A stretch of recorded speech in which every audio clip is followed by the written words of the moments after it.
Presiden atau tadi Ratas sudah memutuskan larangan mudik. Jadi mempertimbangkan situasi dan kondisi berdasarkan hasil survei yang dilakukan Kementerian Perhubungan belakangan ini. Kami lakukan tuh 3 kali survei, yang terakhir adalah tanggal 13 dan tanggal 15 April. Masih ada didapat kira-kira hampir 20% warga yang bersikeras untuk melaksanakan mudik meskipun sudah ada himbauan sebelumnya untuk pemerintah tidak melakukan mudik. Jadi kita sudah sosialisasi jangan mudik atau tidak menganjurkan mudik. Namun dari hasil survei itu masih 24% yang ingin mudik.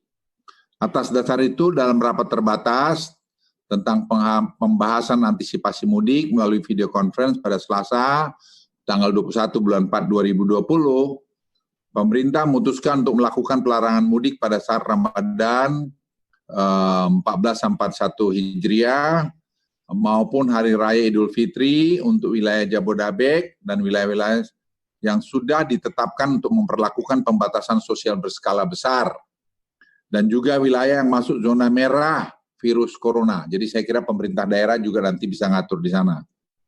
Larangan mudik ini nantinya tidak diperbolehkan lalu lintas orang untuk keluar dan masuk dari dan ke wilayah khususnya Jabodetabek. Namun logistik masih dibenarkan. Namun masih diperbolehkan arus lalu lintas orang di dalam Jabodetabek atau yang dikenal istilah aglomerasi. Transportasi massal di dalam Jabodetabek seperti KRL juga akan jalan. Nah, kemudian untuk mempermudah masyarakat tetap bekerja, khususnya tenaga kesehatan. Jadi saya ulangi, KRL juga tidak akan ditutup. Dan cleaning service, rumah sakit dan sebagainya, karena mereka banyak dari hasil temuan kami yang naik KRL Bogor Jakarta itu bekerja dalam bidang-bidang tadi. Larangan mudik ini berlaku efektif terhitung sejak hari Jumat tanggal 24 April 2020. Ada sanksi-sanksinya, namun bentuk penerapan sanksi yang sudah disiapkan akan efektif ditegakkan mulai 7 Mei. Jadi strategi pemerintah adalah strategi yang bertahap. Kalau bahasa keren militernya, saya sebut bertahap, bertingkat, dan berlanjut. Saya ulangi ya, bertahap, bertingkat, dan berlanjut. Jadi kita tidak ujuk-ujuk bikin begini, karena semua harus dipersiapkan secara matang, cermat.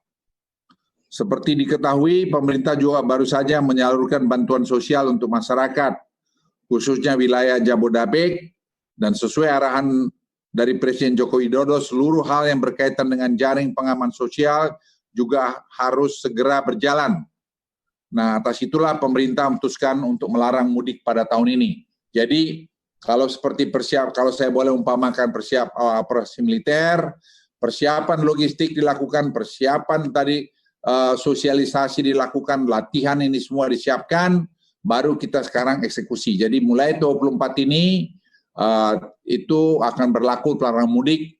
Jadi sekarang walaupun sudah hampir 3 minggu ini, kita melakukan PSBB, yaitu tadi pelarangan yang berskala besar. Kami bersama dengan seluruh jajaran Kementerian Perhubungan, Polri, TNI, dan kementerian lembaga terkait akan segera melakukan langkah-langkah persiapan teknis operasional di lapangan, termasuk memastikan arus logistik, saya ulangi, termasuk memastikan arus logistik agar jangan sampai terhambat. Dalam hal ini jalan tol tidak akan pernah ditutup, tapi dibatasi hanya untuk kendaraan-kendaraan logistik atau yang berkaitan dengan tadi kesehatan, berkaitan kepada perbankan, dan sebagainya. Jadi kita masih membuka itu, karena bagaimanapun rakyat itu atau masyarakat ini juga harus hidup. Saya kira itu penjelasan.